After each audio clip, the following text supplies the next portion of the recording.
హరి ఓం శ్రీ మహాగణాధిపతయే నమః శ్రీ మహాసరస్వత్యే నమః శ్రీ గురుభ్యో నమః హరి ఓం సదాశివసమారంభాం శంకరాచార్యమధ్యమాం అస్మదాచార్యపర్యంతాం వందే గురు పరంపరాం. జై గురుదేవదత్త. పరమేశ్వర స్వరూపమైనటువంటి సృష్టికి నమస్కారాలు చేస్తూ శ్రీ శార్వరీ నామ సంవత్సరం, ఈ సంవత్సరం సింహరాశి వారికి ఏ విధమైనటువంటి ఫలితాలను ఇస్తుందో మీకు నేను తెలియజేస్తాను. సింహరాశిలో మఖా నక్షత్రంలో జన్మించినటువంటి 4 పాదములు, పుబ్బా నక్షత్రంలో జన్మించినటువంటి 4 పాదములు, ఉత్తరా నక్షత్రంలో జన్మించినటువంటి 1వ పాదము కలిపి సింహరాశి అవుతుంది. సింహరాశి వారికి ఈ సంవత్సరం గురుడు మార్చి 29 నుంచి జూన్ 29 వరకు కూడా గురుడు తామ్రమూర్తిగా, తర్వాత జూన్ 29వ తారీఖు నుండి నవంబర్ 20వ తారీఖు వరకు తామ్రమూర్తిగా, తదుపరి నవంబర్ 20వ తారీఖు నుండి 6వ ఇంట సువర్ణమూర్తిగానే గురుడు సువర్ణమూర్తిగానే ఆయన సంచరిస్తున్నారు. శనైశ్వరుడు 6వ స్థానం ఉంది. ఈ సంవత్సరం అంతా కూడా సువర్ణమూర్తే. ప్రస్తుతము రాహుకేతువులు లాభ షష్ఠ స్థానాల్లో తామ్రమూర్తిగా ఉన్నారు. తదుపరి సెప్టెంబర్ 23వ తారీఖు నుండి రాజ్యస్థానమందు రాహువు, 5వ స్థానమందు కేతువు సామాన్యంగా తటస్థంగా ఉంటారు. ఏది ఏమైనప్పటికీ కూడా ఈ యొక్క గ్రహముల యొక్క మూర్తిమంతం రీత్యా పరిశీలించి చూస్తే ప్రారంభములగా ఇటు ఆదాయము 14, వ్యయం 2, రాజ్యపూజ్యము 1, అవమానం 7. ఈర్ష్య ఎక్కువ అవుతుంది మీ మీద జనాలకి. అపూర్వమైనటువంటి అవకాశాలన్నీ కూడా పరమేశ్వరుడు ఈ సంవత్సరం మీకు కలగజేయబోతున్నారు, ఏమాత్రం సందేహం లేదు. కష్టే ఫలి అన్న విధానం కనుక చూస్తే గతించినటువంటి 4 సంవత్సరాలుగా మీరు పడుతున్నటువంటి శ్రమకి పరమేశ్వరుడు మంచి ప్రారంభం నుంచే మంచి అవకాశాలన్నీ కూడా కలగజేస్తున్నారు. అయితే 6వ స్థానమందు శనైశ్వరుడు సంపూర్ణమైనటువంటి సువర్ణమూర్తిగా మీకు యోగిస్తున్నారు. గురుబలము సామాన్యంగా ఉంది ప్రారంభం నుంచి. నవంబరు గురుబలము ఈ మార్చి 29వ తారీఖు నుండి జూన్ 29వ తారీఖు వరకు జరుగుతున్నటువంటి ఈ యొక్క 90 రోజుల్లో గురుడు 6వ స్థానంలోకి అతిచారంతో వస్తున్నారు.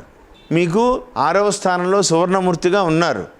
ప్రారంభములాగా సంవత్సరం అంతా కూడా సువర్ణమూర్తిగానే ఉంటారు. అయితే గురుడు 6వ స్థానంలోకి గురుబలం లేదు కదా అని మీరు అనుకోవచ్చు, కానీ ఆయన సువర్ణమూర్తిగానే వస్తున్నారు 6వ స్థానంలోకి అతిచారంతో. కాబట్టి పరమేశ్వరుడు ఈ సంవత్సరం మీకు అపూర్వమైనటువంటి యోగాన్ని, ధనయోగాన్ని ఇవ్వబోతున్నారు, ఏమాత్రం సందేహం లేదు. ఈ యొక్క యోగాలకి తోడుగా వ్యక్తిగత జాతకం కూడా తోడైతే ఇంకా మిమ్మల్ని ఎదుర్కొనే వాళ్ళు ఎవరు లేరని ఖచ్చితంగా చెప్పవచ్చు. రాహువు రాజ్య సంచార కాలంలో పదవి యోగం, శని 6వ స్థానంతో అపూర్వమైనటువంటి యోగంతో సువర్ణమూర్తిగా మిమ్మల్ని యోగించడంతో ధనయోగం, గురుడు 5వ స్థానం నుంచి 6వ స్థానంలోకి వెళ్తున్నాడని మీరు భయపడవలసినటువంటి పని లేదు. పరమేశ్వరుడి అనుగ్రహం మీకు సంపూర్ణంగా ఉంది. మూర్తిమంతం అంతా కూడా మీకు యోగవంతంగా ఉంది. కాబట్టి అభివృద్ధి దిశగానే ముందుకు వెళ్తారు. జనాల యొక్క ఈర్ష్యాభావాలు మీ మీద ఎక్కువ అవుతాయి, కొద్దిగా జాగ్రత్త వహించండి. ధనపరమైనటువంటి విషయాలలో మీకు పూర్తిగా కంట్రోల్ వస్తుంది. మీరు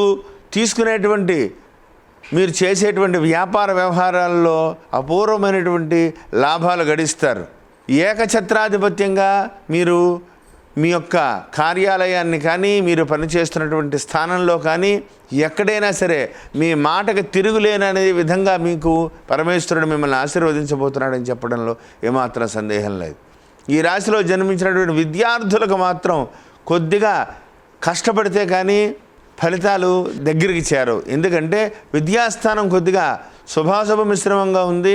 కొద్దిగా ఎక్కువ కష్టపడితే ర్యాంకులకు దగ్గరికి వెళ్తారు. కాబట్టి ఆ దిశగా మీరు ఆలోచించాలని ప్రత్యేకంగా చెప్పదగ్గ సూచన. ఎక్స్పోర్ట్ ఇంపోర్ట్ వ్యాపారస్తులకు మాత్రం చాలా బాగుంటుంది. లాంగ్ టర్మ్ ఇన్వెస్ట్మెంట్స్ మాత్రం బాగా ప్రయత్నం చేయండి. ఎక్స్పోర్ట్ ఇంపోర్ట్ వ్యాపారస్తులకి అప్పుడే కొని అప్పుడే అమ్మేసే అలా కాకుండా కొద్దిగా లాంగ్ టర్మ్గా మీరు ఆలోచిస్తే అపూర్వమైనటువంటి అవకాశం కలిసి వస్తుంది. రియల్ ఎస్టేట్ రంగంలో ఉన్న వాళ్ళకి ఈ సంవత్సరం పట్టిందల్లా బంగారంగా ఉంటుంది. కన్స్ట్రక్షన్ రంగంలో ఉన్న వాళ్ళకైతే ఇంకా బాగుంటుంది. కాబట్టి ఆ దిశగా మీరు ప్రయత్నాలు చేసుకోండి. గత ఒక రకంగా చెప్పాలంటే ఒక 4 సంవత్సరాల నుంచి మీరు పడుతున్నటువంటి భయంకరమైనటువంటి కష్టాలన్నీ కూడా ఈ శార్వరీ నామ సంవత్సరంతో తీరిపోయినట్టే. మీకు ఏకఛత్రాధిపత్యంగా మీరు అన్నీ కూడా భూలాభం వస్తుంది, ధనలాభం వస్తుంది, గృహయోగం కూడా ఈ సంవత్సరం మీకు కలిగేటువంటి అవకాశం చాలా ఎక్కువగా కనపడుతోంది. పిల్లలు కూడా మీకు మీ ఈ రాశిలో జన్మించినటువంటి విద్యార్థులకి కష్టపడితే మంచి ఫలితాలు వస్తాయి. సంతానం కోసం ప్రయత్నం చేసే వాళ్ళకైతే ఈ సంవత్సరం ఖచ్చితంగా పుత్ర సంతాన యోగం కలుగుతుంది. ఈ రాశిలో జన్మించినటువంటి పిల్లలకి, చిన్నపిల్లలకి ఇంకా అపూర్వమైనటువంటి అవకాశాలు, మంచి మంచి వాటిల్లో సీట్లు రావడం, ఇవన్నీ కూడా మంచి విద్యా అవకాశాలన్నీ కూడా కనపడుతున్నాయి. కొద్దిగా కష్టపడితే మాత్రం పెద్ద చదువుల కోసం చదివే ప్రయత్నాలు చేసేవాళ్ళు, ఆ చదువుల కోసం వెళ్ళేవాళ్ళు అయితే కొద్దిగా ఎక్కువ కష్టపడితే పరమేశ్వరుడు అనుగ్రహం మీకు సంపూర్ణంగా కలిగి మీరు విజయాన్ని బాగా సాధిస్తారని ప్రత్యేకంగా చెప్పదగ్గ సూచన. వ్యాపారస్తులకైతే కొద్దిగా ఆలోచనతో ముందుకు వెళ్ళండి. ఎందువలనంటే గురుడు వక్రగతి కాలంలో మార్చి 29 నుంచి జూన్ 29 మధ్యలో జరుగుతున్నటువంటి సమయంలో కొద్దిగా అప్ అండ్ డౌన్గా ఉంటుంది కాబట్టి ఆ సమయం, ఆ 90 రోజులు కొద్దిగా ఆలోచించి ముందుకు వెళ్తే మీరు విజయాన్ని సాధిస్తారు. జాగ్రత్తగా ఆలోచించి ముందుకు అడుగులు వేయాలని ప్రత్యేకంగా చెప్పదగ్గ సూచన. ఈ రాశిలో జన్మించినటువంటి స్త్రీలకి మే నెలాఖరు ఇంచుమించు జూన్ వరకు కూడా కొద్దిగా ఆరోగ్య విషయంలో కొద్దిగా జాగ్రత్తగా ఉండండి. ఆ తదుపరి ఆరోగ్య విషయం అంతా కూడా బాగుంటుంది. కాబట్టి జూన్ వరకు కొద్దిగా ఆరోగ్య విషయంలో కేర్ తీసుకోవాలని ప్రత్యేకంగా చెప్పదగ్గ సూచన. ఈ రాశిలో జన్మించినటువంటి పత్రికా రంగంలో ఉన్నటువంటి వాళ్ళకి కానీ, ఎలక్ట్రానిక్ మీడియా వాళ్ళకి కానీ, ప్రింటింగ్ మీడియాలో ఉన్నటువంటి వాళ్ళకి కానీ అపూర్వమైనటువంటి అవకాశం. మీ వార్తలు సంచలనం అవుతాయి. ఖచ్చితంగా మీరు తిరుగులేదు, మీకు మీ మాటకి వశీకరణ పెరుగుతుంది.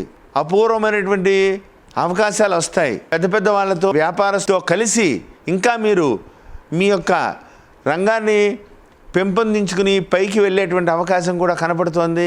కష్టే ఫలి అన్నదానికి ఈ సంవత్సరం, గతించిన సంవత్సరాల్లో మీరు పడ్డటువంటి కష్టానికి పరమేశ్వరుడు ఈ సంవత్సరం మిమ్మల్ని సంపూర్ణంగా యోగిస్తున్నాడని చెప్పడంలో ఏమాత్రం సందేహం లేదు. కాబట్టి ఆ దిశగా ప్రయత్నాలు చేసుకోండి. విదేశాలకు కూడా ప్రయాణాలు అతి తరచుగా వెళ్ళి వచ్చేటువంటి అవకాశాలు కూడా ఎక్కువ కనపడుతున్నాయి. విదేశీ ప్రయాణాలు ఎక్కువ అవుతాయి. విదేశాల్లో కూడా వ్యాపారాలు పెరిగేటువంటి అవకాశాలు కనపడుతున్నాయి. కాబట్టి ఆ దిశగా ప్రయత్నాలు చేసుకోండి. ఆరోగ్య విషయంలో మాత్రం కొద్దిగా జాగ్రత్త వహించండి. అంతేకాకుండా పుత్ర సంతాన విషయంలో, మీ యొక్క పిల్లల విద్యా విషయాల్లో ఎక్కువ కేర్ తీసుకోండి. ఏది ఏమైనప్పటికీ కూడా వాళ్ళ వ్యక్తిగత జాతకాన్ని బట్టి ఉంటుంది, కానీ కొద్దిగా కేర్ తీసుకుంటే వాళ్ళ మంచి మంచి అవకాశాలు వాళ్ళకి కలిసి వస్తాయి. మీ యొక్క సలహా మేరకు వాళ్ళు విజయ అవకాశాలు ఎక్కువ అయ్యి వాళ్ళు అభివృద్ధిలోకి వస్తారని ప్రత్యేకంగా చెప్పదగ్గ సూచన.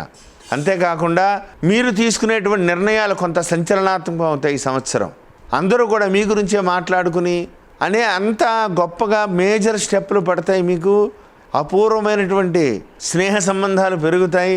ప్రతి విషయంలోనూ కొద్దిగా జాగ్రత్తగా ఉండండి, ట్రాన్స్పరెంట్గా ఉండండి. ఎక్కువగా గుడ్డిగా నమ్మవద్దు. ఎందువల్లంటే గురుడు వక్రగతి సమయంలో మోసాలు జరిగేటువంటి ప్రమాదం కనపడుతుంది. ఆ దిశగా ఆలోచించుకుని ముందుకు వెళ్ళండి. ప్రతి విషయంలోనూ కూడా ఒక నిబద్ధతగా, ఒక సిస్టమేటిక్గా ఆలోచించుకుని, ఒక పద్ధతిగా మీరు ఎలా ఉంటారో ఆ విధంగానే చెప్పుడు మాటలు వినకండి. ఒకళ్ళ మాటల మీద మీరు గుడ్డిగా నమ్మి మీ యొక్క సంబంధాలను దూరం చేసుకునేటువంటి ప్రయత్నాలు చేయొద్దు. చాలా జాగ్రత్తగా మసలుకోండి. పరమేశ్వరుడు అనుగ్రహం మీకు కలిసి వస్తుంది. భార్యాభర్తల మధ్యన కూడా సఖ్యత బాగుంటుంది. జూన్ వరకు కూడా భార్యాభర్తల మధ్యలో చిన్న చిన్న ఇబ్బందులు కలిగేటువంటి ప్రమాదం ఉంది. జాగ్రత్తగా ఉండాలని ప్రత్యేకంగా చెప్పదగ్గ సూచన. ప్రతి విషయంలోనూ కూడా జాగ్రత్తతోటి కూడుకున్నటువంటి సంవత్సరం ఇది. ధనపరమైనటువంటి విషయాల్లో కూడా అతి జాగ్రత్తగా ఉండాలని ప్రత్యేకంగా చెప్పదగ్గ సూచన. ఏది ఏమైనప్పటికీ కూడా తల్లిదండ్రుల ఆరోగ్య విషయంలో కూడా కొద్దిగా జాగ్రత్తలు ఉండండి. పరమేశ్వరుడు దయ వల్ల మీరు ఇంకా అభివృద్ధిలోకి వచ్చి విజయావకాశాలన్నీ కూడా వచ్చి పదవీ యోగాలు కూడా ఈ సంవత్సరం మీకు కలగాలని కోరుకుంటూ స్వస్తి.